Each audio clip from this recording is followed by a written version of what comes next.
আম্মাদার নবীজির প্রতি ভিতরে ভিতরে দুর্বল, ভিতরে ভিতরে তিনি দুর্বল হয়ে পড়েছেন। বান্ধবীদেরকে বলেন, বান্ধবীরা চল ছাদের উপরে যাই, আমার ম্যানেজার আওয়ার টাইম হয়ে গেছে, চলো আমরা ছাদের উপর থেকে দেখবো কোন দিক থেকে আসে। আর সিআইডি দিয়ে দিছি একজন, তার পিএস দিয়ে দিছি একজন, পার্সোনাল সেক্রেটারি তারে বানাইয়া দিছি, সে কিন্তু সিআইডি গিরিও করব, সে তার সব রিপোর্ট লিখবো, সব রিপোর্ট লিখবো। চলো আমরা ছাদের উপরে যাই। ছাদের উপরে ওইটা আম্মাদান ঘোষণা দিতেছেন যে আগে দেখবা, যে আগে দেখবা আমার ম্যানেজার মুহাম্মদ আইতেছে, তুমি যা চাইবা তোমারে তা দিমু। মনের ভিতরে খুশি, ঠিক না নি? সবাই সিরিয়ার দিকে তাকায় রইল, ডানে বামে সবাই দেখে কিন্তু মায়ার নবীকে কেউ দেখে না। হঠাৎ করে আম্মাদান নিজেই চিল্লানি দিয়ে উঠছেন, আল্লাহু আকবার। আম্মাদান কয়, দেখা যায় দেখা যায় আমার ম্যানেজার আসতেছে, আমি দেখে ফেলেছি। বান্ধবীরা কই, সখী তুই কেমনে দেখলি? কই দেখতেছি, একটু পরেই দেখবি, একটু পরে তোদের নজরেও আসবে। একটু পরে দেখা গেল ঠিকই তো দেখা যায়, নজরে পড়লো, উট নজরে পড়লো, নবীকেও নজরে পড়লো। বান্ধবীরা কয়, কেমনে তুই দেখলি? আমরা তো আগে দেখলাম না, তুই কেমনে আগে দেখলি? কয়, আমি কেমনে দেখেছি, দেখেছি না, আন্দাজ করেছি, আন্দাজ। আমি ওই দিক থেকে দেখতে পেলাম একটা মেঘমালা কাকে ছায়া দিয়া দিয়া যেন সামনে আইতেছি। এই সেই মেঘমালা, যেই মেঘটাকে আমি আমার মরুভূমিতে তার মাথায় ছায়া দিতে দেখলাম। এতে করে আমি বুঝে গেছি এই মেঘের ছায়ার নিচেই আমার ম্যানেজার মোহাম্মদ। ভাইরা বন্ধুরা, পিএস এর কাছ থেকে তিনি সব রিপোর্ট নিলেন। আসার পরে দেখা যায় মায়ার নবী সততার সাথে ব্যবসা করেছেন। যেটা মন্দ, মন্দটারে মন্দ বলেছেন, যেটা খারাপ, খারাপটারে খারাপ বলেছেন, ভালোটারে ভালো বলেছেন। অতিরিক্ত দাম নবী চান নাই। গুবনে ফাহেশ দাম হইল 10 টাকা, চাইছে 3000। এমন আসেনি না নাই গুলিস্তানের ব্যবসায়ী? হ্যাঁ হ্যাঁ, এটা রকম গুবনে ফাহেশ শরীয়তে নাজায়েজ। অতিরিক্ত দাম, দাম হইল 50 টাকা, দাম চাই 5000। এখন একজন মানুষ ডরাইয়া অর্থ কইব, তোর মেয়ে 1000 টাকা দিবাইনি, এটা কইতো ডর লাগবো তার, ঠিক না?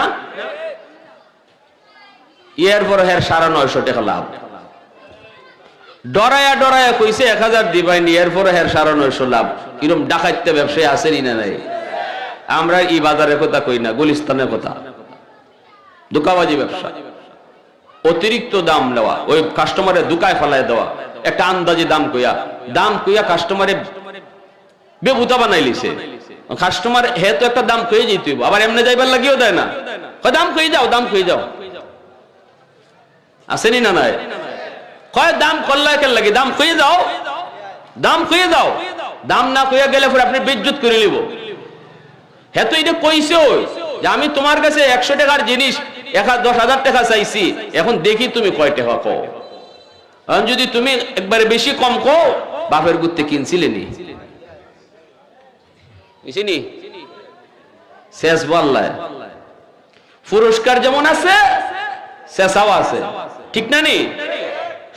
সততার সাথে ব্যবসা করার দ্বারা পুরস্কার যেমন নবীর সাথে জান্নাত, আর যারা ব্যবসারে কলঙ্কিত করব এর শেষও আছে জাহান্নাম।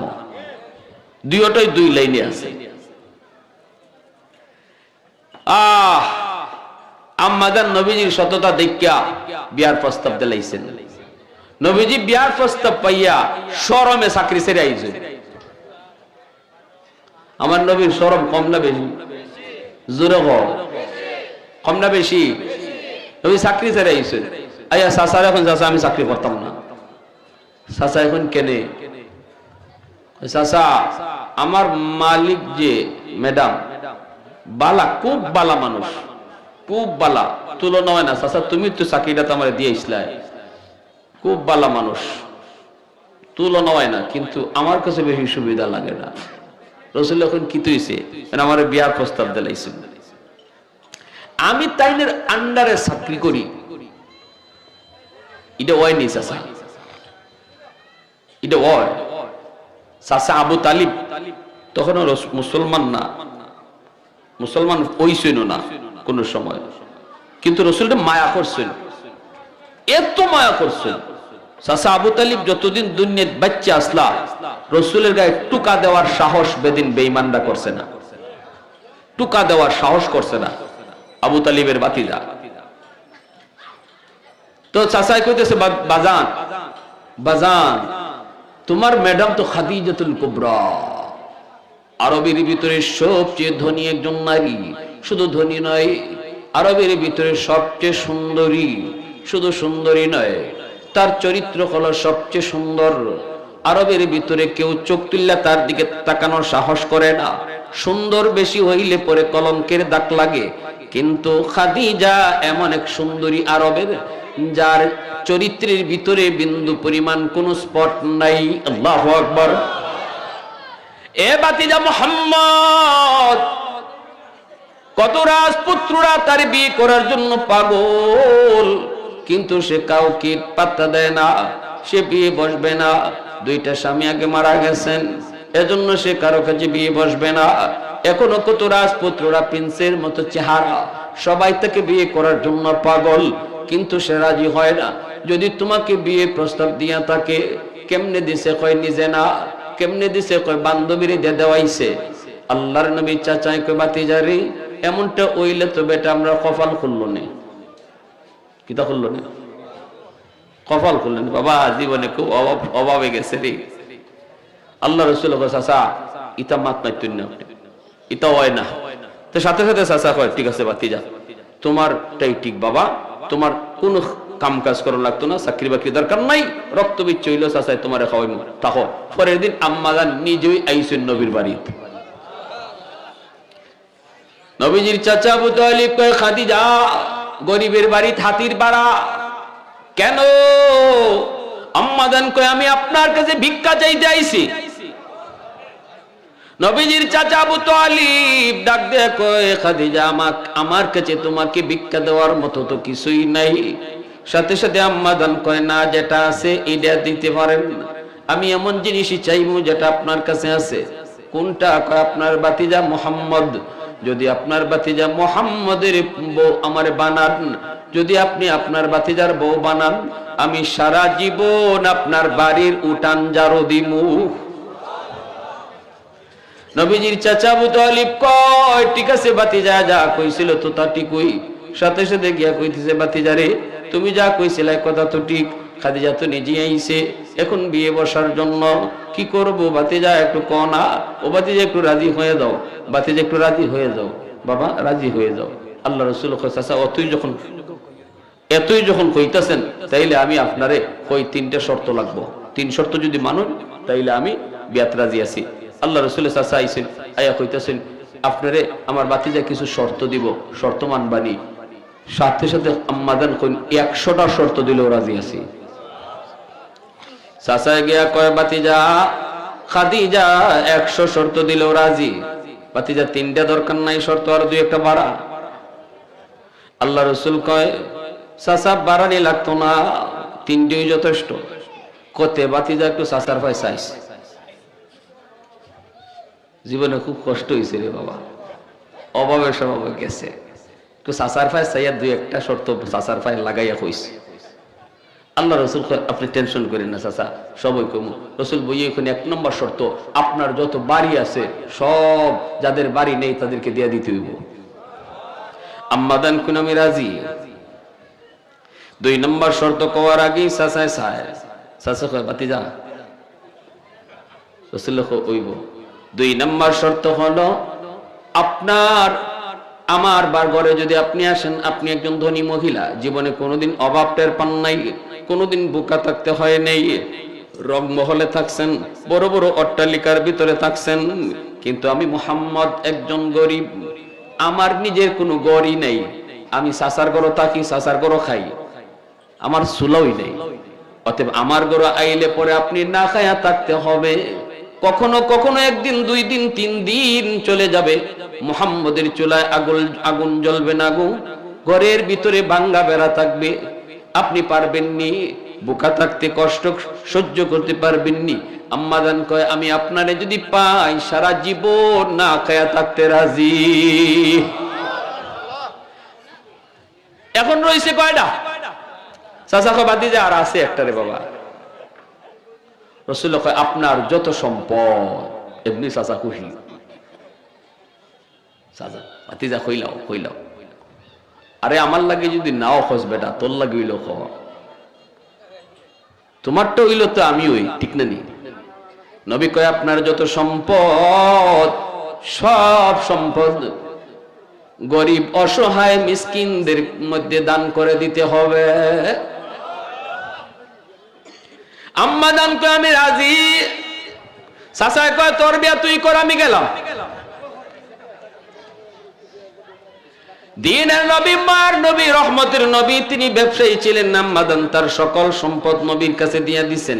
নবীজি একদিনের মধ্যে সব সম্পদ তিনি বন্টন করে দিয়েছেন।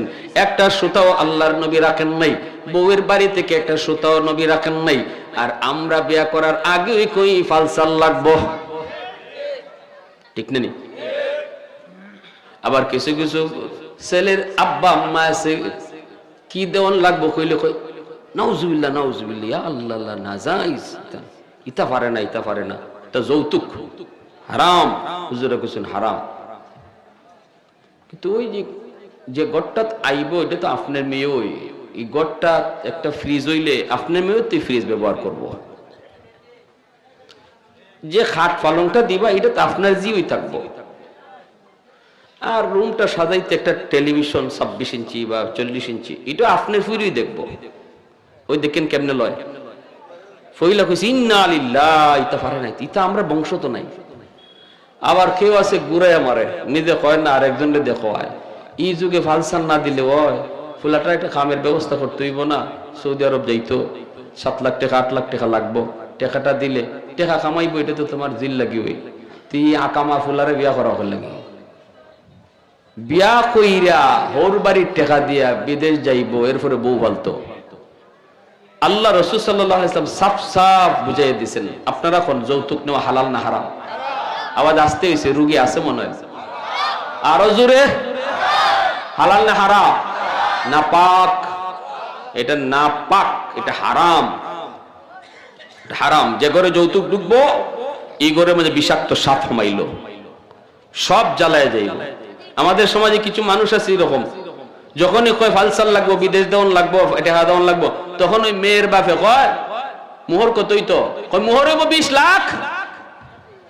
কারণ আমার কাছ থেকে তুমি নিতেছো সৌদি আরব যাওয়ার টাকা, আমার জির মোহর আমি 20 লাখ লেখাই, তুমি 20 লাখ কয়ে বই রয়েছে।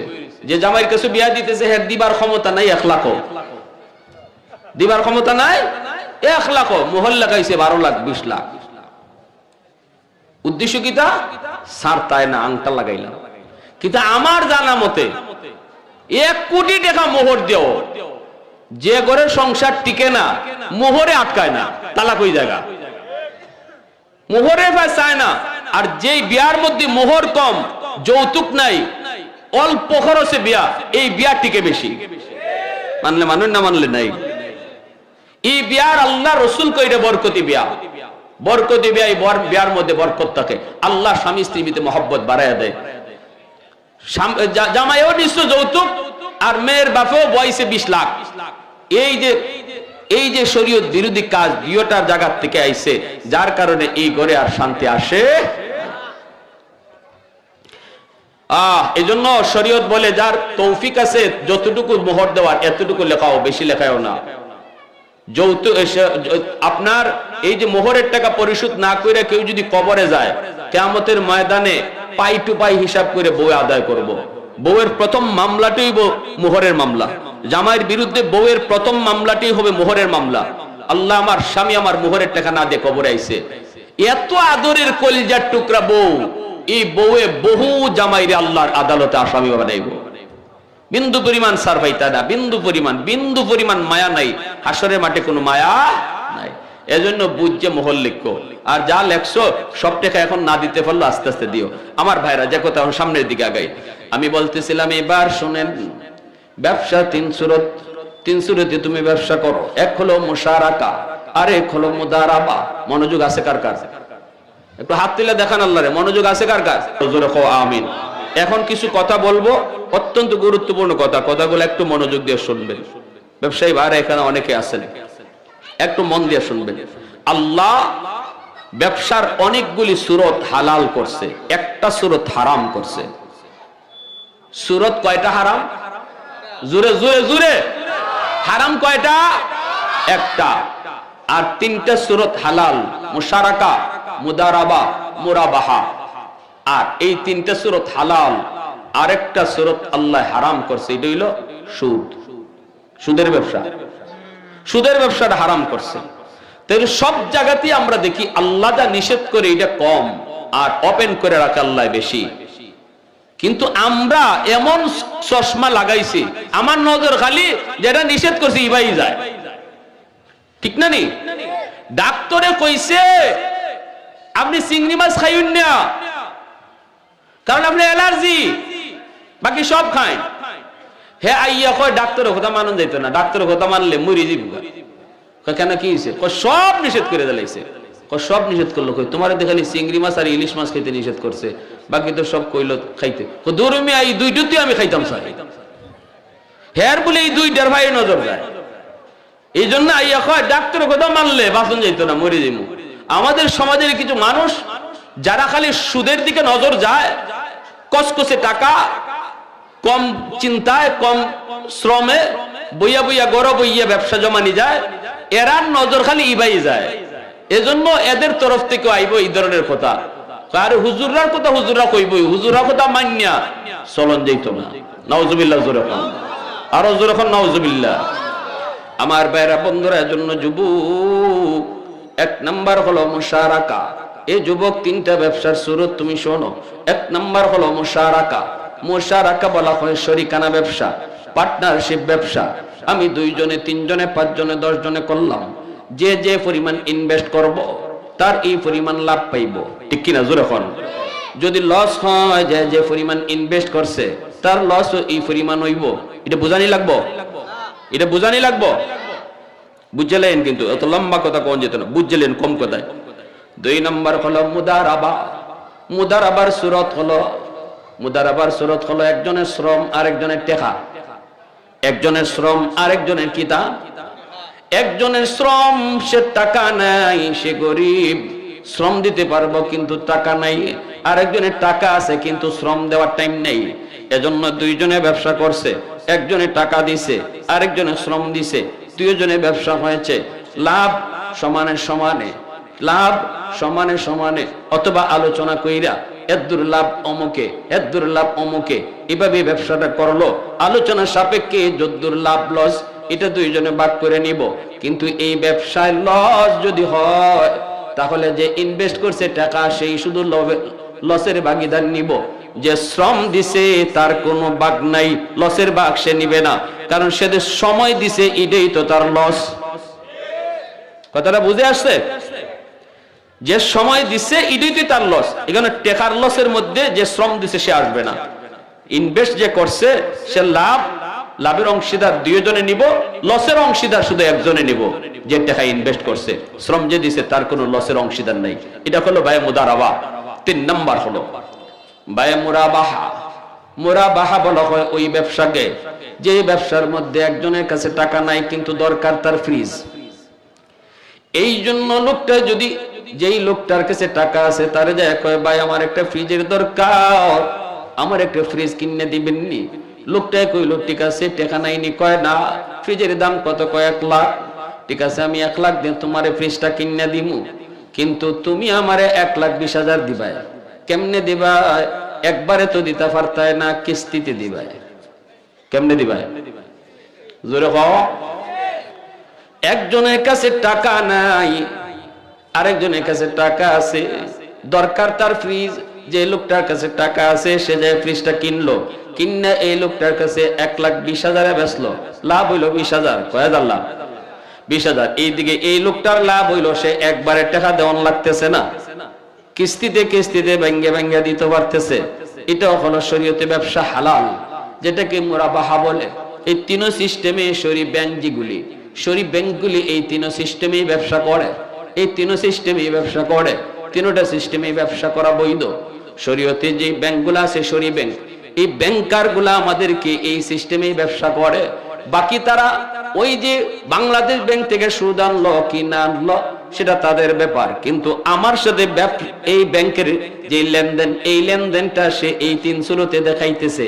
এজন্যই উলামায়ে কেরাম কয় শরীফ ব্যাংকে টাকা রাখা এবং শরীফ ব্যাংকের সাথে লেনদেন করা জায়েজ, কারণ আমার সাথে তার শরীর লেনদেনে হইতেছে।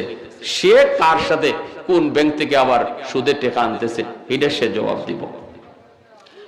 আল্লাহ নবী বলে লা দারারা ফিল ইসলাম, ধোঁকাবাজি ইসলামের ভিতরে নাই। ওয়ালা মাইসির ফিল বাই, ব্যবসার মধ্যে না। লটারি জুয়া এগুলা ব্যবসার মধ্যে নাই। শরীয়তে একটা ব্যবসা হারাম করছে, সেটা হলো লটারি। লটারি দিয়ে যদি কেউ কাউকে ব্যবসায় নামে, এই লটারির ব্যবসা হারাম। কেন?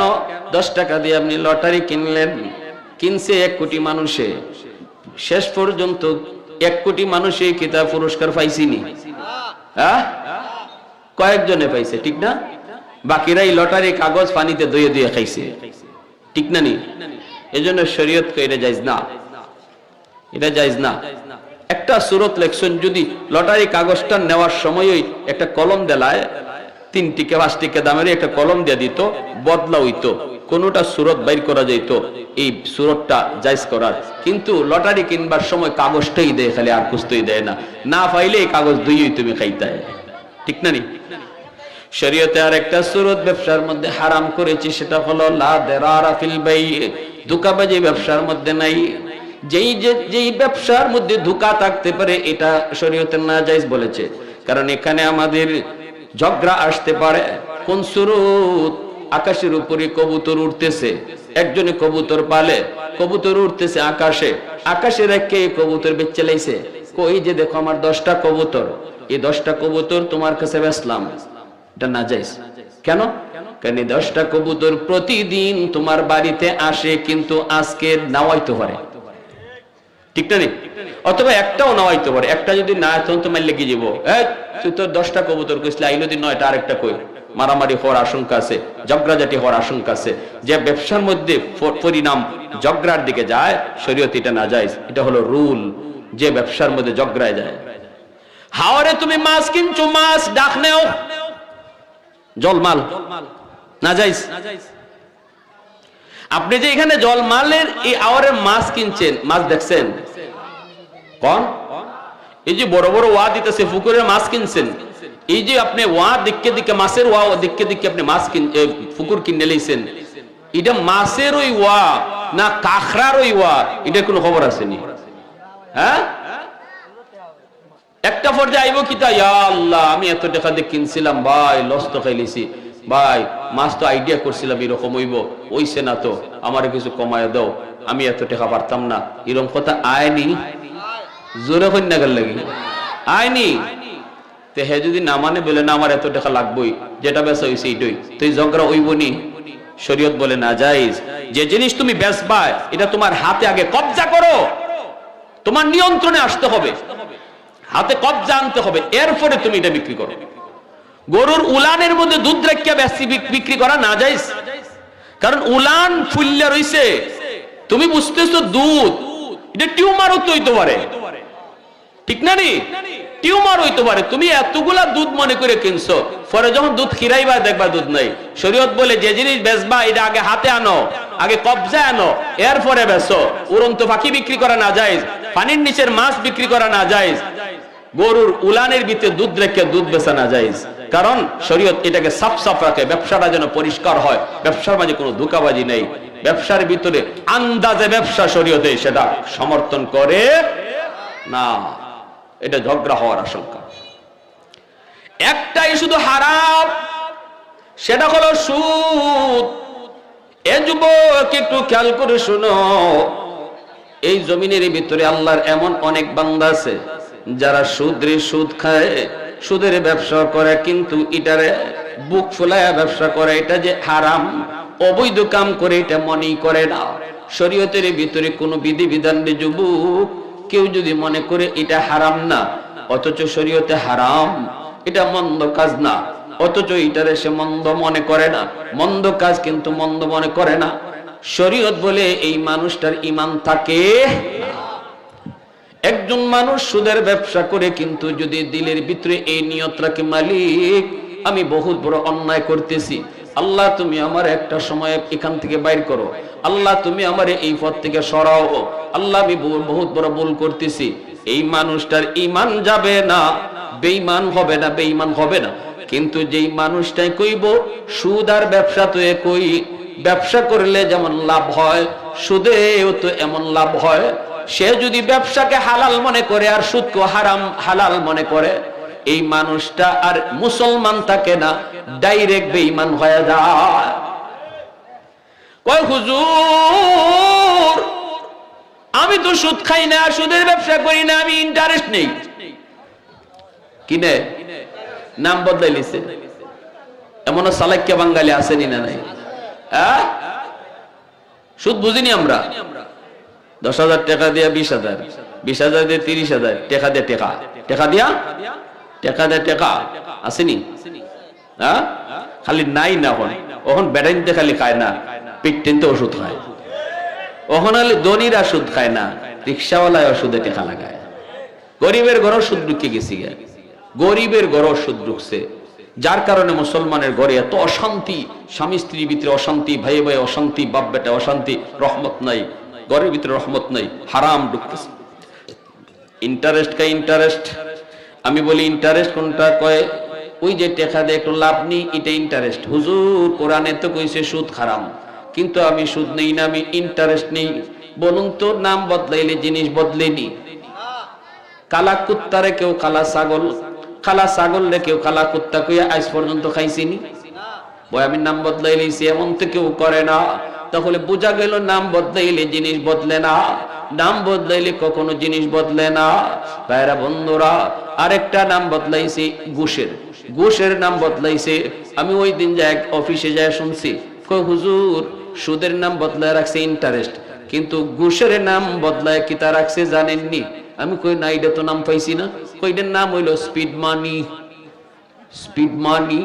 আমি কইলাম এটা আবার কি? হুজুর ওই যে ফাইলটা আটকে রয়েছে টেবিল, ফাইল লড়ে না, টেবিলের নিচ দিয়ে খালি একটা বান্ডিল দেলাইছে, ওখান ফাইলে দৌড় শুরু করছে। যে টেকায় কামের গতি বাড়ায়, যে টেকায় কামরে আগ্রহে দেয়, এইটা দেখো স্পিড মানি, এটা হইলো ঘুষ। ঠিক না? নিজরে কইল। ভাইরা বন্ধুরা, একটু কথা বিবেক দিয়ে শুনো।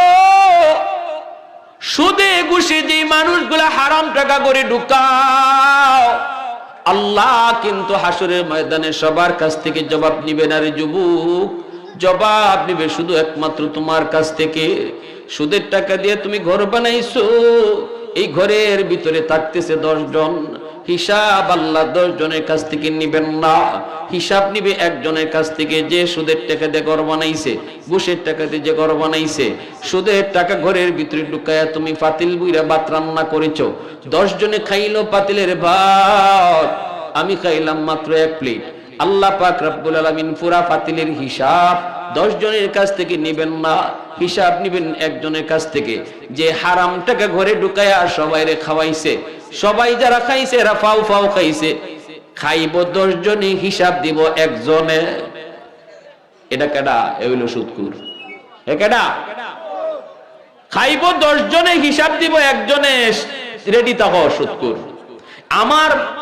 আমি আপনাদের কাছে একটা প্রশ্ন করি, বুক করব সবে, হিসাব দিব আমি একা, খাইব 10 জনে, হিসাব দেওয়ার লাগবে আমার একলা। ইটা জানার পরেও যারা হারাম টাকা ঘরে ঢুকাইতেছে আর মা ফুলাফান্ডে খাওয়াইতেছে, বউ বাচ্চারে খাওয়াইতেছে, এরা বুদ্ধিমান না বোকা? আওয়াজ আসতে কেন জোর এখন? একবারে দিল থেকে এখন, এরা বুদ্ধিমান না বোকা? আমি বুঝতাম যদি যারা বুক করতেছে সকলেই জবাব দিত, সকলেই কাছ থেকে আল্লাহ জবাব নিত, তাইলে মনে বুঝ দেওয়া যায়। কিন্তু খাইব 10 জনে, বুক করব 10 জনে, হিসাব দিব আমি একা। এটা জানার পরেও যে সুদ খাইব, দুনিয়াতে এর মতো আস্থা বলদ আর কেউ নাই, এর মতো বলদ আর কেউ নাই। ভাইয়ের আমার, সুদ করে যে শাস্তি আল্লাহ রাসূল কইছেন, বুতুনহুম কাল বুয়ুত ফিহাল হাইয়া তুরাবিন খারিজ বুতুনিহিম, পেটটা ভরা আমি দেখছি সাপে ভরা। মেরাজের রজনীতে জাহান্নামে একদল মানুষের পেট ভরা সাপ। আমি দেখেছি পেটের নারী বুড়ি থেকে সাপগুলা বের হইতেছে, নাকের ছিদ্র দিয়া, মুখের ছিদ্র দিয়া, কানের ছিদ্র দিয়া সাপ বের হইতেছে। আমি জিব্রাইলকে জিজ্ঞেস করলাম, ভাই জিব্রাইল মান হাউলাই, ভাই জিব্রাইল এরা কারা? জিব্রাইল বলেন হাউলাই আকালাতুর রিবা, এরা আপনার উম্মতের ভিতরে যারা সুদখোর, এদের হলো এই শাস্তি। সুদখোরের একটা শাস্তি হইল এটা, পেটের ভিতরে সাপ ভরা থাকবো। আমি আমাদের হবিগঞ্জের একটা বাজার, নাম বলবো না, নাম বললে চিলে ফেলবেন। ইউটিউবে আমি কথাটা বলছি, আমার বয়ানের ভিতরে কথাটা আছে, নাম বলবো না, দাদাদের জবানে শুনেছি। মার্কা আমার একজন সুদখোর ছিল। এই লোকটা পেটটা মরণের আগে এত বড় হয়ে গেছে। এই লোকটারে নিয়ে যাওয়া হয়েছে সিলেটের নিরাময় পলিক্লিনিক। তখন খালিক ডাক্তার সাহেব দুনিয়ায় জীবিত। যারা বয়স্ক আছেন তারা নাম জানেন, ঠিক না? খুব প্রসিদ্ধ একজন ডাক্তার ছিলেন, খালিক ডাক্তার, নিরাময় পলিক্লিনিকের মালিক। মেশিন লাগানোর পরে চিৎকার দেয়া কয়, কে গো তোমরা, কে কারা তোমরা? এই লোকটারে কে নিয়ে আইছো? আমার মেশিনের ভিতরে এমন সাপ ধরা পড়েছে, তার পেটের ভিতরে এমন সাপ, এই সাপ আমি জীবনে কোনোদিন দেখি নাই। তাড়াতাড়ি করে আমার হাসপাতাল থেকে নিয়ে যাও। ওই লোকটারে ভারতের মাদ্রাজ নেওয়া হয়েছে। মাদ্রাজের ডাক্তাররাও মেশিন লাগায় কয়, তাড়াতাড়ি ভাগো, এই সাপ বাইর করার মতো কোন যন্ত্র আমাদের কাছে নাই। লোকটারে শেষ পর্যন্ত আনা হলো বাড়িতে, পেটের মধ্যে সাপ লই সে মারা গেল রে যুবক। এই অবস্থায় তারে কবরের মধ্যে রাখা হলো। আমার দাদা যারা আছেন, যিনি নিজে প্রত্যক্ষদর্শী, আজকে আমার দাদা দুনিয়াতে নেই, ইনি কইছে কবরটা দিয়ে কিছু দূর আওয়ার পরে আমরা কবরের ভিতর থেকে একটা আওয়াজ পাইছি, মরমর মরমর একটা আওয়াজ পাইছি। হাড্ডি গুড্ডি গুলা সব যেন কে গুড়া করে ফেলতেছে, এমন একটা আওয়াজ পেয়েছি। আল্লাহ পাক সব সময় কবরে আযাব দেখায় না, কিন্তু আল্লাহ মাঝে মাঝে দেখায় আমাদেরকে হুঁশ ফিরানোর জন্য। রে যুবক, এ যুবক, দুনিয়া বেশি দিনের না। কারে খুশি করার লাগে আজকে তুমি হারাম টাকা ঘরে ঢুকাইতেছো, সুদের ব্যবসা কইরা বউ বাচ্চারে খাওয়াইয়া খুশি রাখতেছো। যাদেরকে খুশি করো, একজনও বিপদে তোমার পাশে দাঁড়াবে না। ছেলে কইতো না, মালিক আমার আব্বারে তুমি সাইরা দাও। বউ কইতো না, মালিক আমার স্বামীরে তুমি সাইরা দাও। মায়ও কইতো না, আল্লাহ আমার সন্তানরে তুমি সাইরা দাও। সবাই কইব আমরা কি জানি, আমরা তো জানি না তুই কেমনে টেকা আনছো, কেমনে খাওয়াইছো, তোরটা তুই বুঝ। বউয়ে কইব আমি জানি না কেমনে তুমি টেকা আনছো, কেমনে খাওয়াইছো, দায়িত্ব ছিল তোমার, তুমি জামাই। ফুলাই কইব আব্বা খাওয়ানির দায়িত্ব তোমার, কেমনে আনছো, কেমনে খাওয়াইছো, এটা তোমারটা তুমি বুঝো, আমরা বুঝি না। এজন্য আল্লাহ কই ইয়াউমা ইয়াফিরুল মারউ মিন আখিহি ওয়া উম্মিহি ওয়া আবিহি ওয়া সাহিবাতিহি ওয়া বানিহি। আল্লাহ কয় হাসরের মাঠে কেউ কারো আপন না। অতএব সুদের ব্যবসা করবো না, হালাল ব্যবসা করবো। কারা কারা একটু হাত উঠে আল্লাহরা দেখাও। আল্লাহ তুমি কবুল করো, সবাই বলি আমিন।